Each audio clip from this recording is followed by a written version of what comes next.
A piercing winter wind howled through the backyard, carrying whispers of a secret buried beneath the snow. Frozen, lifeless, yet something flickered in its eyes. When he stepped closer, he realized this was no ordinary dog. And then, it blinked.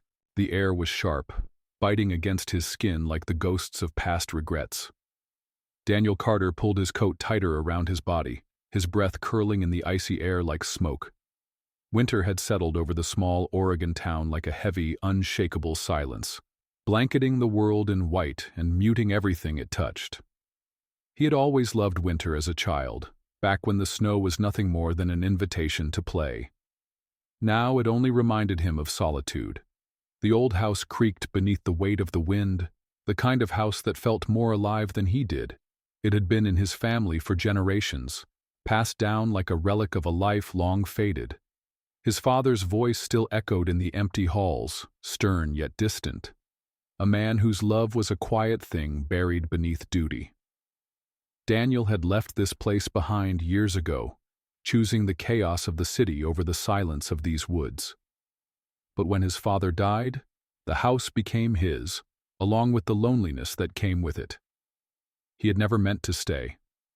The plan was simple: sort through his father's belongings, sell the property, and leave. But grief had a way of rooting itself in the places you least expected. Days bled into weeks, then months. The idea of leaving became another weight he wasn't ready to carry. As he trudged through the backyard, his boots crunching over the hardened snow, he thought about the old watch sitting on his desk inside, a relic of his father's past. The cracked leather strap, the hands frozen in place, permanently stuck at 4:17. It had been broken for years, yet his father had never once tried to fix it. "Some things aren't meant to be repaired," he had said once. Daniel had never asked what he meant, but now, staring out into the empty landscape, he thought he finally understood. He was about to turn back when something in the snow caught his eye. A shape, dark against the endless white, barely visible beneath a thin layer of frost. His breath stilled.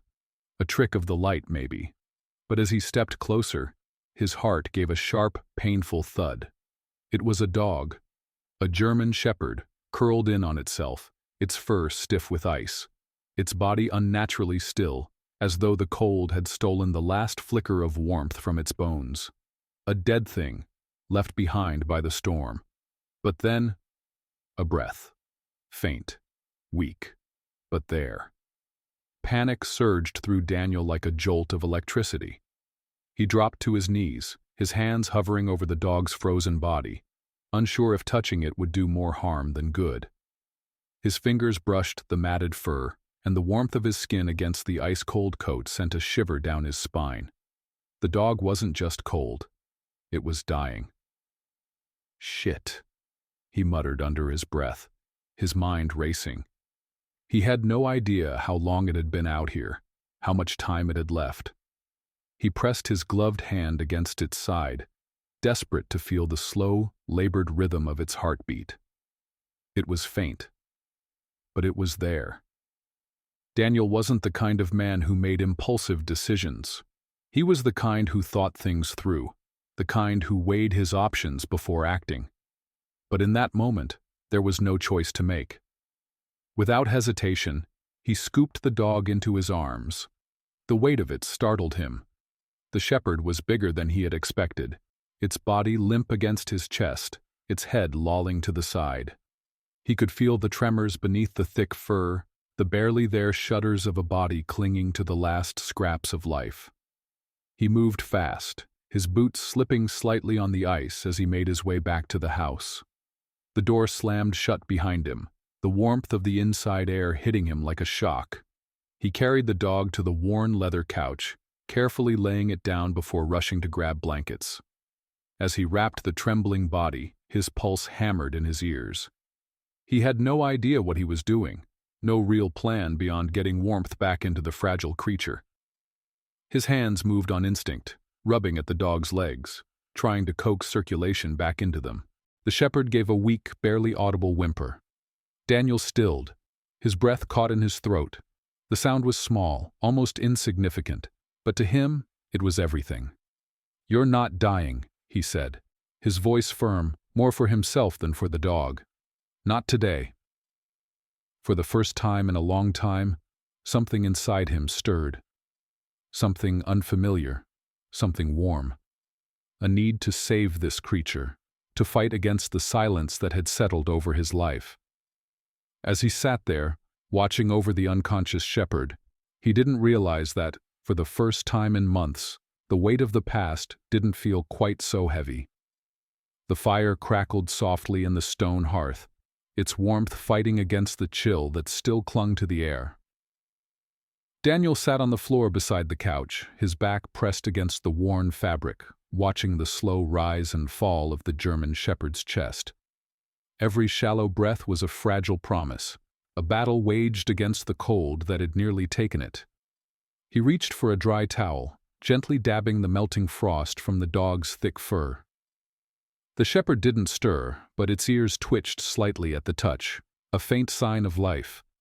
That was good. That meant it could still fight. He wasn't sure why he cared so much. It wasn't as if he had any deep connection with animals. Growing up, his father never allowed pets in the house. "They tie you down," he had said. "They make you soft." Daniel never questioned it as a child. He had been raised to believe that survival meant keeping things at a distance, people, emotions, attachments. And yet, here he was. His fingers hesitated over the dog's ribs, feeling the sharp outline of bone beneath its fur. Malnourished. It hadn't just been out in the cold too long, it had been starving for some time. His jaw tightened. Someone had let this happen. Someone had abandoned it, left it to die. The thought sent an unfamiliar spark of anger through him. He sighed, rubbing a hand over his tired eyes. He needed to think. There was a vet clinic in town, but they wouldn't be open until morning. And even then, he wasn't sure if they'd be willing to take in a stray with no owner, no history. His gaze drifted back to the old watch sitting on the coffee table. 4:17, frozen in time, just like everything else in his life.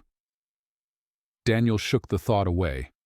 The dog let out another weak whimper, shifting slightly beneath the blankets. He leaned forward, instinctively reaching out to brush a hand over its head. The fur was still cold, but there was warmth returning beneath it, life slowly creeping back in. "You're not alone," he murmured. The words startled him. He hadn't meant to say them out loud, but maybe, just maybe, he hadn't been speaking to the dog at all. The night stretched on in quiet unease, each passing hour marked by the soft ticking of the old grandfather clock in the hallway. Daniel stayed awake, keeping watch, unwilling to leave the shepherd alone in the darkness. He moved between tending the fire, checking the dog's breathing, and pacing the length of the small living room. It wasn't until the first light of dawn crept through the frost-kissed windows that the shepherd finally stirred. A slow, unsteady movement, a heavy, labored blink. And then, amber eyes met his. Daniel felt something in his chest shift. Maybe, just maybe, neither of them had to be alone anymore. The first flicker of consciousness in the dog's amber eyes sent a jolt of relief through Daniel. He exhaled a breath he hadn't realized he was holding, watching as the shepherd's gaze struggled to focus. It was weak, barely able to lift its head, but it was alive.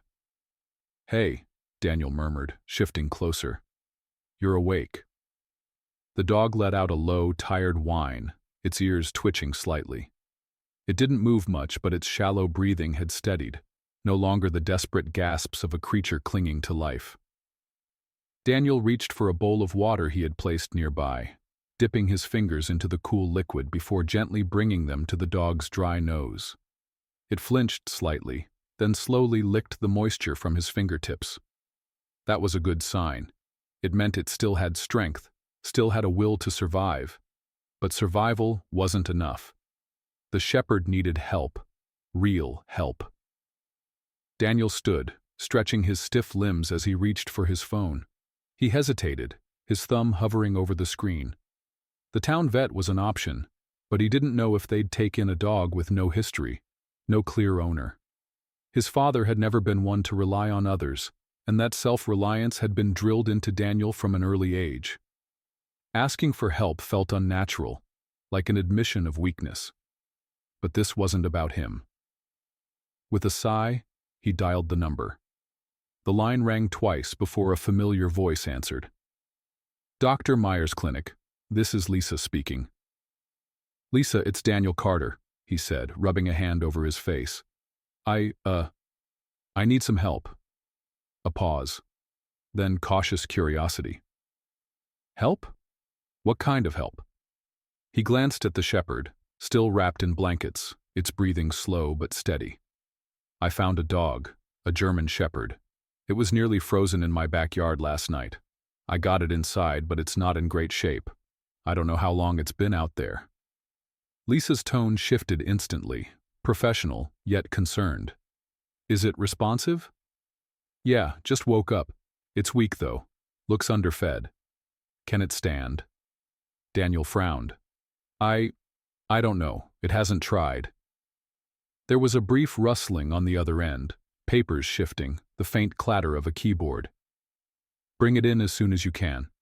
We'll check for frostbite, dehydration, anything else that might be wrong. If it's been exposed to the cold too long, we need to act fast. Daniel exhaled, nodding to himself. Yeah, okay. I'll be there soon. As he ended the call, he looked back at the dog.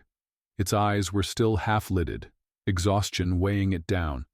But there was something else there now, awareness, a quiet understanding that something was happening. Daniel knelt beside it again, running a careful hand over its head. Looks like we're taking a trip, he murmured. Don't give up on me now, all right? The shepherd let out a soft breath, eyes flickering shut again. It wasn't much, but it was enough. Getting the dog to the truck was harder than Daniel anticipated. The shepherd was larger than he had first realized, easily around 70 pounds, though its thin frame suggested it had once been heavier. It tried to lift its head when Daniel moved the blankets away, but the effort seemed too much, and it slumped back down with a quiet huff. Daniel sighed. All right, buddy. Looks like I'm carrying you. He carefully slid his arms under the dog's body, mindful of its fragile state. The shepherd didn't fight him, didn't have the strength to, but it tensed slightly as he lifted it, a weak protest that barely made it past a soft whimper.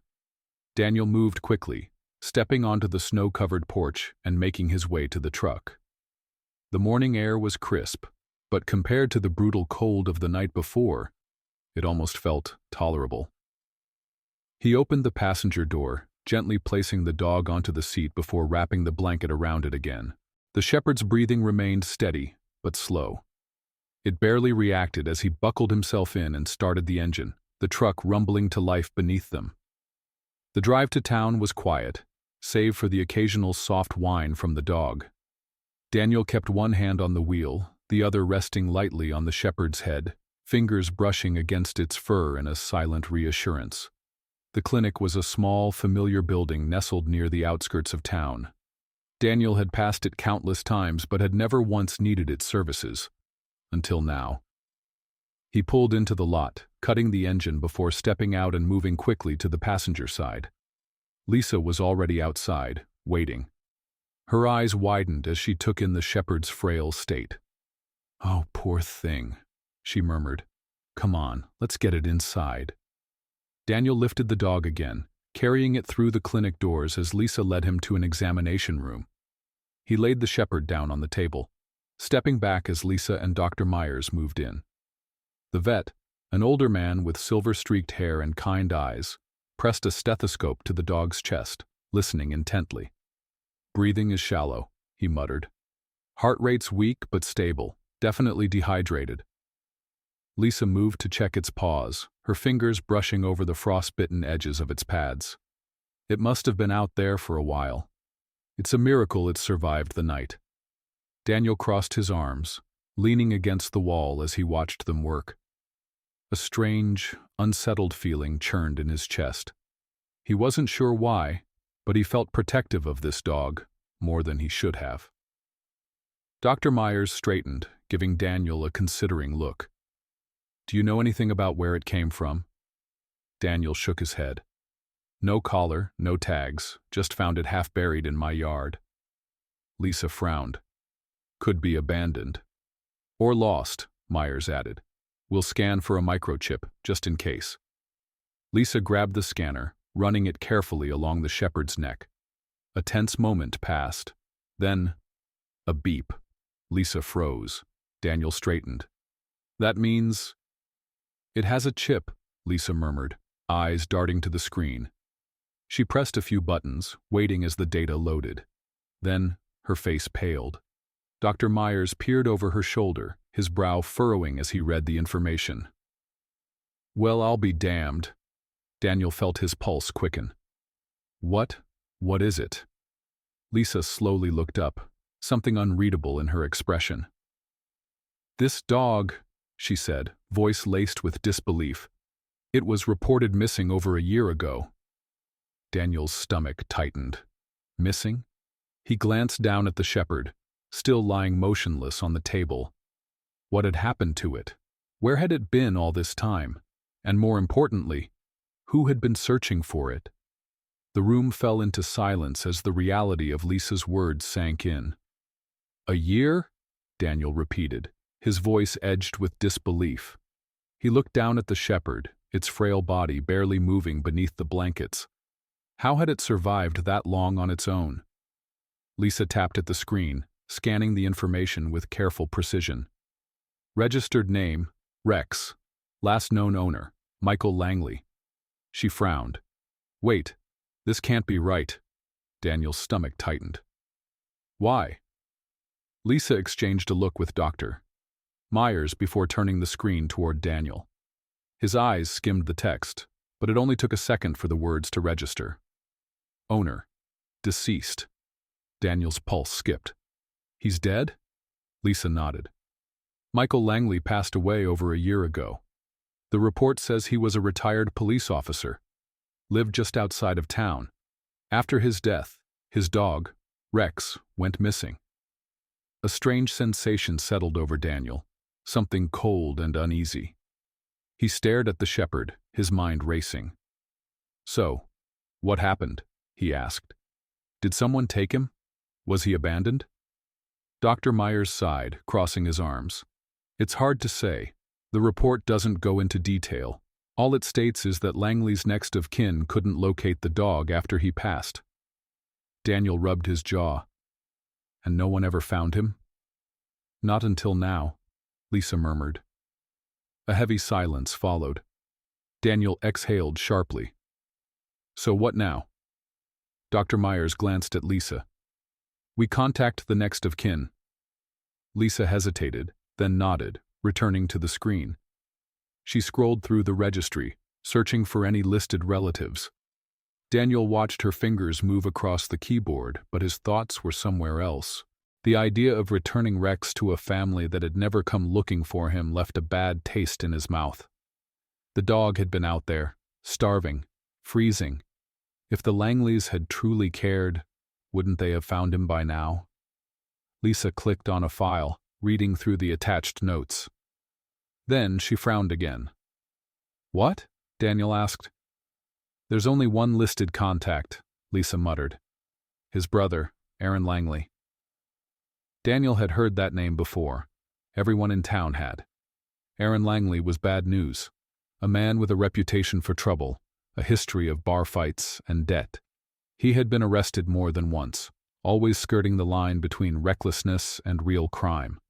If he was the one responsible for Rex after Michael's death. Daniel's hands clenched. That explained everything. Lisa looked uncertain. Do you want me to call him? Daniel's gut screamed no. If Aaron hadn't come looking for Rex in a year, why would he care now? More importantly, why had the dog been left to fend for itself in the first place? I don't think that's a good idea, Daniel said carefully. If Aaron had Rex and lost him, there's a reason for that. Dr. Myers studied him. You think the dog was abandoned? I think if we call Aaron, he'll either claim Rex for the sake of appearances or deny knowing anything about him. Either way, I don't trust him to take the dog back. Lisa bit her lip, clearly torn. But legally, he's still listed as next of kin. Daniel exhaled, running a hand through his hair. So, what happens if he doesn't want Rex? Lisa hesitated. Then, Rex would go to a shelter. The word sent a sharp pang through Daniel's chest. The idea of Rex ending up in a cage, waiting for a home that might never come, didn't sit right with him. He looked at the shepherd again, at the way it lay motionless, at the scars barely visible beneath its thick fur. It had fought too hard to survive. It deserved better. He made his decision. "I'll take him," Daniel said. Lisa's head snapped up. "What?" Dr. Myers raised an eyebrow. "Are you sure?" Daniel nodded. "Yeah, if Aaron doesn't want him, I'll take him. No shelters, no uncertainty." He swallowed. "He stays with me." Lisa studied him for a long moment, then slowly nodded. "All right," she said. "Let's call Aaron and see what he says." Lisa stepped into the next room to make the call. Daniel stayed behind, watching as Dr. Myers continued checking over Rex. "You don't strike me as a dog person," the vet commented, placing a gentle hand over Rex's ribs. Daniel smirked slightly. "I didn't think I was." Myers glanced up. "But?" Daniel exhaled, watching Rex's shallow breaths. "But I found him in my backyard, half frozen, barely alive, and I realized maybe it wasn't just him that needed saving." Myers nodded, his expression unreadable. "Sometimes the things we don't expect are exactly what we need." Before Daniel could respond, Lisa re-entered the room, her face unreadable. "He answered," she said. Daniel straightened. "And?" Lisa hesitated. "He didn't even ask about Rex, just said, 'If the dog's alive, it's not my problem.'" Daniel clenched his jaw. He wasn't surprised, but he was still angry. Lisa crossed her arms. "That means legally, Rex is yours. No one else has a claim on him." Daniel looked at the shepherd, a sense of finality settling over him. He hadn't planned for this, hadn't expected it. But Rex was his now. And Daniel wasn't going to let him down. The drive home was different this time. Rex still lay curled up on the passenger seat, wrapped in the blanket, but there was something different about him. A quiet understanding, an unspoken shift. He wasn't just a stray anymore. He wasn't alone. Neither of them were. Daniel pulled into the driveway, shutting off the truck before turning to the dog beside him. "All right, buddy," he murmured. "Let's get you home." For the first time, Rex lifted his head. It was slow, hesitant, but it was there. And in that moment, Daniel knew. This was just the beginning. The drive back home was quiet, save for the occasional hum of the engine and the slow, shallow breaths of the German shepherd beside him. Daniel kept glancing at Rex, half expecting him to drift back into unconsciousness. But the dog remained awake, his amber eyes dull yet alert, watching the world pass through the truck's window. Daniel had never been one for responsibility. At least, not the kind that involved another living being relying on him. He had spent years avoiding attachments, convincing himself that solitude was easier, safer. But now, with Rex curled up on the seat beside him, something inside him felt different. He didn't know what to call it yet, maybe purpose, maybe obligation. But whatever it was, it had settled deep in his chest, refusing to be ignored. As the truck rumbled up the snowy driveway, Daniel shut off the engine and sighed. "All right, buddy," he murmured. "Let's get you inside." Rex barely moved as Daniel stepped out and opened the passenger door. The dog was still too weak to stand on his own, so Daniel carefully scooped him up, cradling the shepherd against his chest as he carried him up the porch steps and back into the warmth of the cabin. Inside, the fire had dimmed to embers, casting the room in a soft, flickering glow. Daniel laid Rex down on the couch again, adjusting the blankets around him before kneeling beside him. The dog's breathing was steadier now, but his eyes remained distant, hollow in a way that unsettled Daniel. He ran a hand through his hair, Exhaling. "You're safe now," he muttered, more to himself than to the dog. "We'll figure this out." Rex blinked once, slowly. Then, as if exhaustion had finally won out, he closed his eyes and drifted into sleep. Daniel spent the next few hours moving on autopilot, tending to the fire, making a quick meal for himself, keeping an eye on Rex. Every time the dog stirred, Daniel felt an odd sense of relief, as if some part of him had been afraid Rex wouldn't wake up again. It wasn't until late afternoon that Daniel finally let himself relax, sinking onto the chair near the couch with a quiet sigh. He reached for his father's old watch on the table, turning it over in his hands. 4:17. Still broken. Still stuck in time. Daniel swallowed. He hadn't thought about fixing it in years. He had always told himself it wasn't worth the effort, that it was just an old piece of metal. But now, as he sat in the dim light of the cabin, the weight of it in his palm felt heavier than before. Before he could dwell on it too much, a sound pulled him from his thoughts. A low, sharp growl. Daniel's head snapped up. Rex was awake, and his entire body was tense. The dog's ears were pinned back, his lips barely curled, his breathing heavier than before. His eyes, once lifeless, were now burning with something else entirely. Fear. Daniel didn't move. "Hey," he said softly. "It's okay." But Rex wasn't looking at him. He was staring past Daniel, toward the window. A cold chill ran down Daniel's spine. Something was outside. Daniel stood slowly, careful not to make any sudden movements. He turned toward the window, his pulse hammering in his ears. The sun had dipped below the horizon, casting the world in deep blue shadows. Snow still covered the ground, untouched since he had left for the clinic. But something felt wrong. The woods beyond the house stretched out in an eerie silence, the kind that didn't belong in nature. There were no rustling branches, no distant calls of birds or the creak of trees in the wind, just stillness.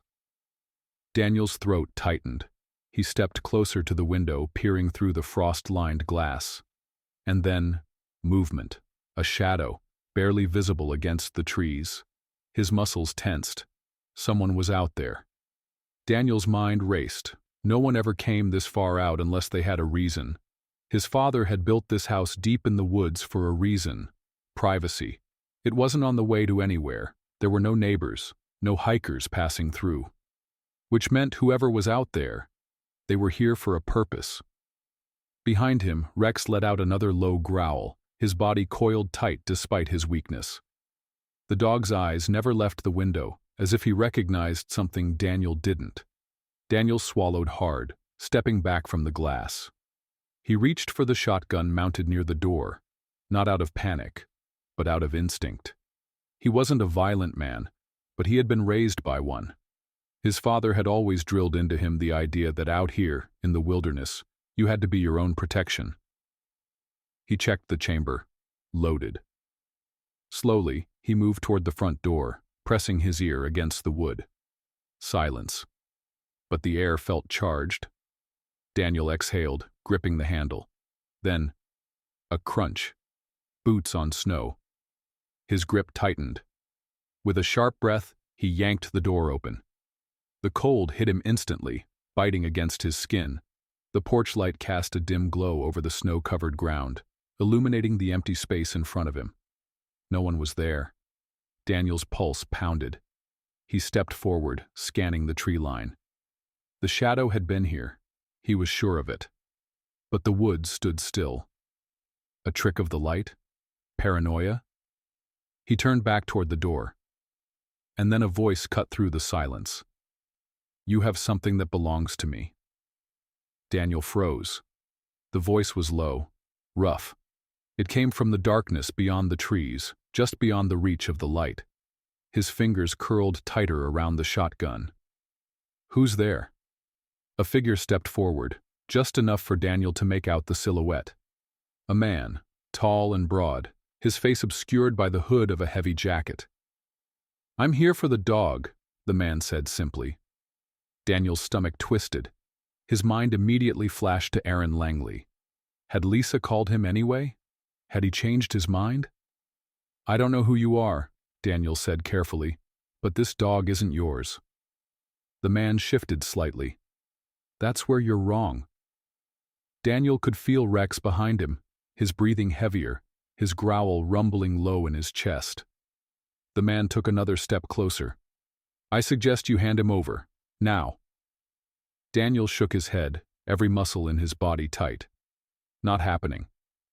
A beat of silence. Then, the man exhaled sharply. "Didn't think this would be easy," he muttered. And then he reached into his coat. Daniel didn't think, didn't hesitate. He lifted the shotgun and cocked it in one fluid motion. "Try it," he said, his voice like steel. The man stopped. For a long moment, neither of them moved. The air between them was taut, charged with something electric and dangerous. Then, slowly, the man lowered his hand. A slow, amused chuckle escaped him. "All right," he said. "I get it. You want to play hero." Daniel said nothing. The man took a step back. "This isn't over," he warned. And then, just like that, he turned and disappeared into the trees. Daniel didn't lower the gun until the woods swallowed him completely. Only then did he let out the breath he had been holding. He turned, stepping back inside and locking the door. His hands were shaking slightly, but his mind was clear. Rex was watching him. Daniel met the dog's gaze. "You know him, don't you?" he murmured. Rex didn't move, didn't blink. But the answer was clear. This wasn't just a lost dog. This was something bigger. And Daniel had just put himself in the middle of it. The fire flickered, casting restless shadows against the cabin walls. The weight of what had just happened sat heavy in Daniel's chest, his pulse still hammering from the encounter outside. The man had been watching, waiting, and he wanted Rex. Daniel's hands tightened around the shotgun as he stood near the window, staring into the black abyss of the trees. The wind howled between the branches, but beyond that, silence. No footsteps, no crunching snow. The man was gone. For now. Behind him, Rex stirred. His breathing was heavier than before, his body tense, his amber eyes locked onto Daniel. It was almost as if the dog understood the danger, as if he knew exactly what that man's presence meant. Daniel set the shotgun down carefully against the wall and exhaled. He felt like he was back in his father's house as a boy, standing in the hallway after hearing raised voices from the kitchen, waiting for something bad to happen, but not knowing when. Fear had a way of creeping in through the cracks, taking root before you even realized it. He turned to Rex. "Who the hell were you running from?" The shepherd didn't move, but there was something knowing in his eyes. Daniel rubbed a hand over his face and sank onto the couch beside him. He felt drained, like the weight of something much bigger than himself had settled on his shoulders. He had been alone in this house for months, drowning in old ghosts and memories that refused to let him go.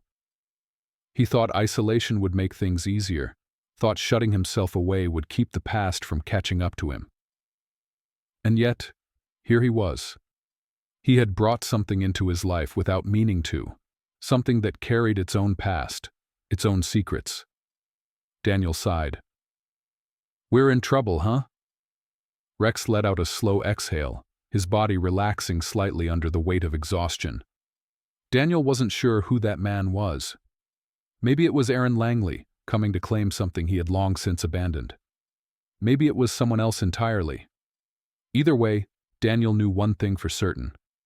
Whoever he wasn't going to stop. Sleep didn't come easy. Daniel sat up for hours, keeping watch by the window, listening for anything out of place.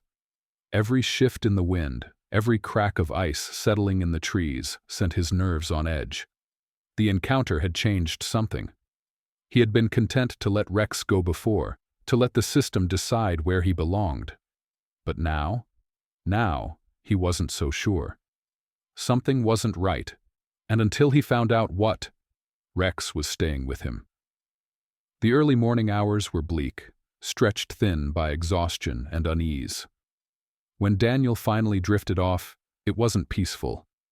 It was filled with memories. The weight of his father's hand on his shoulder. The cold, hollow words. "You have to learn to take care of yourself, son. No one else will do it for you." The sound of the old clock ticking in the silence, its hands frozen at 4:17. The lingering scent of whiskey on his father's breath. The heavy disappointment in his eyes. Then, a noise. Daniel jolted awake. For a second he was disoriented, his mind caught somewhere between the past and the present. Then the sound came again, soft, deliberate. A car door closing. Daniel's pulse spiked. He moved fast, grabbing the shotgun from where it rested against the wall. He moved to the window, peering through the early morning frost. A black truck sat at the edge of his driveway. The same one from the night before. Daniel's hands tightened around the gun. This wasn't over, not even close. Daniel's breath came slow and steady as he gripped the shotgun, his body rigid with tension. The black truck sat at the end of his driveway, its engine humming low against the early morning silence.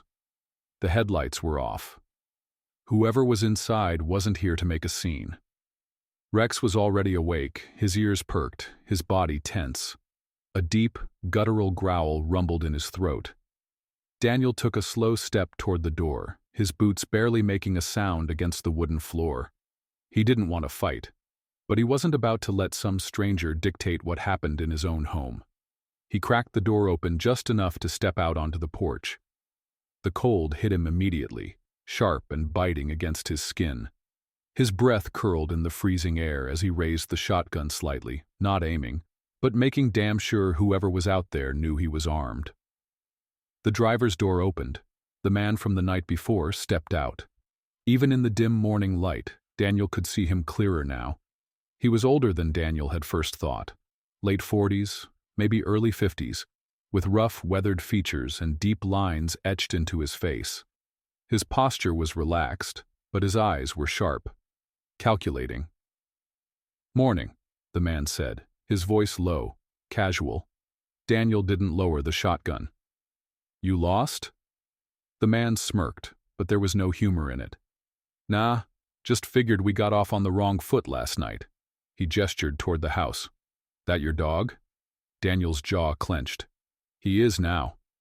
The man studied him for a long moment, then let out a slow breath. "Look, I don't want trouble. I just want what's mine." Daniel tightened his grip on the gun. "He was nearly dead when I found him, freezing, starving." His voice hardened. "Where the hell were you?" The man's expression didn't change, but something flickered in his eyes, annoyance. "That's none of your business." "The hell it isn't." The man took a slow step forward. "I don't think you understand, son." Daniel's pulse spiked. The way the word son rolled off the man's tongue sent something cold through his chest. Rex's growl deepened, his body rigid with tension. "You left him to die," Daniel said, his voice tight. "You don't deserve him." The man's expression darkened. "That's not your call." Daniel exhaled sharply. This wasn't going anywhere. Whoever this guy was, he wasn't going to back down easily. Then, the man's eyes flicked to the shotgun. "You gonna shoot me over a dog?" Daniel didn't answer. The man's smirk returned, but this time, it was colder. "Didn't think so." Then, just as calmly as he arrived, he turned back toward his truck. "I'll be back," he said over his shoulder. "You can't keep him forever." Daniel watched as the truck pulled away, disappearing into the woods. Only when the rumble of the engine faded into silence did he lower the shotgun. Rex was still growling, his body pressed close to Daniel's leg, his amber eyes locked onto the place where the truck had been. Daniel knelt beside him, running a steady hand over the dog's fur. "I'm not letting him take you," he murmured. Rex let out a heavy breath and pressed his head against Daniel's side. Neither of them moved for a long time. They both knew this wasn't over. Daniel didn't sleep for the next 2 nights. Every time he closed his eyes, he saw the man's face. The quiet confidence. The way he had looked at Rex. Not with affection, but with ownership. He had meant what he said. He would be back. And Daniel knew he couldn't wait for that to happen. He needed answers. The town wasn't big, but it was big enough that people didn't always know each other's business. Still, Daniel figured if this guy had a reputation, someone would have heard something. He drove into town just as the morning rush was picking up, pulling into the small diner near the main road. It was one of those places where people lingered over coffee, where conversations flowed as naturally as the smell of bacon and fresh toast. He stepped inside, shaking off the cold, and spotted a familiar face behind the counter. Lisa. She looked up, surprised. Daniel? He nodded at her. Need some information. She frowned, wiping her hands on a towel. About? Daniel hesitated, then leaned in slightly. The guy who came looking for Rex, older, looks like he's been through some shit. Lisa's eyes darkened. That's him, isn't it? Daniel nodded. Lisa exhaled sharply. I don't know much, but I know enough to tell you to stay away. Daniel's jaw tightened. Who is he? Lisa glanced around the diner, then lowered her voice. His name's Robert Tate. Used to be a cop. Worked with Michael Langley back in the day. Daniel stiffened. He disappeared after Langley died, Lisa continued. Rumors started that he was into some bad shit. Illegal fights, smuggling, you name it. No one's seen him in months. Daniel's grip on the counter tightened. And now he's back. For Rex. Lisa's expression turned grim. If Tate wants that dog, it's not because he cares about him. Daniel already knew that. He just didn't know why. Daniel drove home, his mind spinning. Illegal fights, smuggling. Rex wasn't just some abandoned dog. He had been part of something dark. As Daniel pulled into the driveway, he saw movement near the cabin. His heart stopped for a split second before he recognized the figure. Sheriff Calloway. The older man was standing near Daniel's porch, arms crossed, his gaze sharp as Daniel stepped out of the truck. Morning, Calloway said. Daniel shut the door. What's this about? The sheriff glanced toward the house. Got a call from a concerned citizen. Said there might be some trouble out here. Daniel's jaw clenched. Lisa? Calloway didn't confirm, but he didn't deny it either. Daniel exhaled. It's Tate, isn't it? Calloway nodded. Yeah. Daniel crossed his arms. What do you know about him? The sheriff studied him for a moment before answering. I know he used to be a good man, and I know he lost his way a long time ago. His gaze darkened. If he's after that dog, there's a reason. Daniel swallowed. Like what? Calloway sighed. I don't have proof, but I've heard whispers about a fighting ring. Underground. Organized. He looked at Daniel. Some of those dogs don't make it out alive. A cold chill settled over Daniel's skin. He looked at Rex, who stood silently by the porch, watching them. A fighting ring. That's what Rex had been running from. And now, Tate wanted him back. Daniel's fists clenched. I won't let that happen. Calloway studied him for a long moment, then nodded. Good. Then he reached into his coat and pulled out a card. My number, he said, in case things get worse. Daniel took it, his throat tight, because deep down, he already knew things would get worse. The next 24 hours were tense. Daniel knew Robert Tate wasn't the type to walk away. The man had made his intentions clear. He wanted Rex, and he wasn't above using force to get him back. Rex, on the other hand, had changed. He still limped slightly from his injuries, but his strength was returning.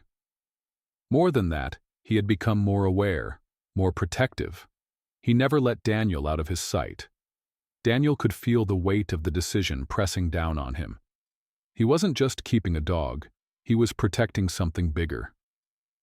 That night, as the wind howled outside and the fire crackled low in the hearth, Daniel sat on the floor beside the couch, watching Rex doze. The scars beneath the thick fur, the way he flinched in his sleep. Rex had been through hell, and if Tate got his hands on him again, that hell would return.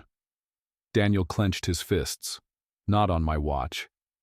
As if sensing his thoughts, Rex stirred. His amber eyes flickered open, meeting Daniel's in the dim light. "You're safe," Daniel murmured, running a slow hand over the dog's back. "I promise." Rex let out a soft huff and rested his head against Daniel's knee. The weight of the moment settled deep in Daniel's chest. He had spent months in this house, drowning in his own loneliness, running from a past that never seemed to leave him alone. He thought solitude was what he wanted, needed. But now he had something to fight for, and he wasn't letting go. The final confrontation. The knock came early the next morning. Daniel had been expecting it. He moved to the door, pressing his palm against the wood for a second before opening it. Robert Tate stood on the porch, his expression unreadable. The cold wind whipped around him, stirring the edges of his heavy coat. Daniel didn't bother with small talk. "You're wasting your time." Tate raised an eyebrow. "You don't even know why I want him." "I know enough." The older man let out a dry chuckle. "You think you're some kind of hero, don't you?" Daniel's jaw tightened. "Number. But I know what happens to dogs like him when they end up in the wrong hands." Tate's expression darkened. "That's none of your damn business." Daniel stepped forward, keeping his voice even. "See, that's where you're wrong.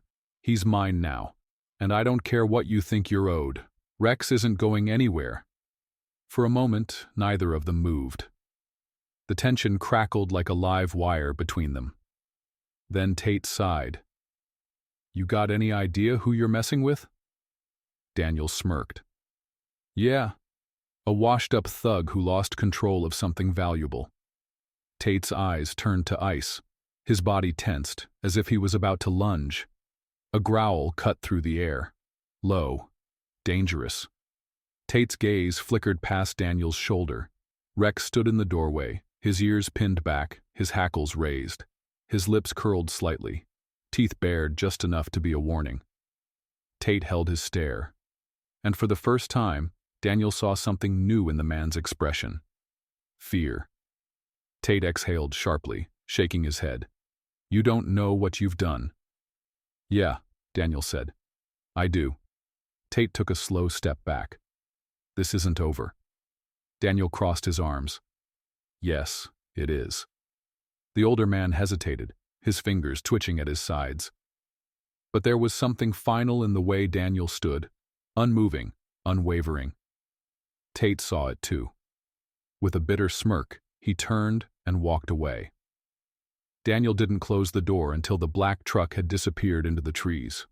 Only then did he exhale, tension draining from his shoulders. Rex nudged his hand, pressing against his side like an anchor. Daniel glanced down, a small smile ghosting across his lips. "Guess we won." Rex let out a slow, satisfied huff, and for the first time in a long time the house didn't feel so empty anymore. A new beginning. The next few days passed quietly, the weight of tension slowly fading.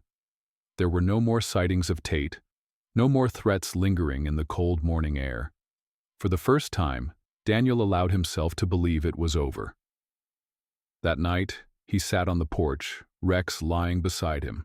The stars stretched endlessly above, the kind of sky that made the world feel both vast and incredibly small. Daniel reached into his pocket, pulling out his father's old watch. 4:17. Frozen in time. For so long he had seen that watch as a reminder of everything he had lost, a piece of the past that refused to let go. But now he saw it differently. He turned it over in his hands, then, without hesitation, set it down beside him. Some things weren't meant to be fixed. Some things were meant to be left behind. He glanced down at Rex, who was watching him, quiet and steady. "You ready to move forward?" Daniel asked softly. Rex blinked, then let out a small, content sigh. Daniel smiled. "Yeah," he murmured. "Me too." And just like that, the past no longer mattered, only the road ahead. Some bonds are formed by chance, others by survival. But the strongest ones? They're built in the quiet moments, when trust is earned, when loyalty is proven, when two lost souls find their way home together. Rex wasn't just a dog, and Daniel wasn't just a man who saved him. They saved each other. What would you have done in Daniel's place? Would you have fought for Rex? Would you have walked away? Let us know in the comments. If this story moved you, don't forget to like and subscribe. Because sometimes, the most powerful stories are the ones that remind us what it means to truly care.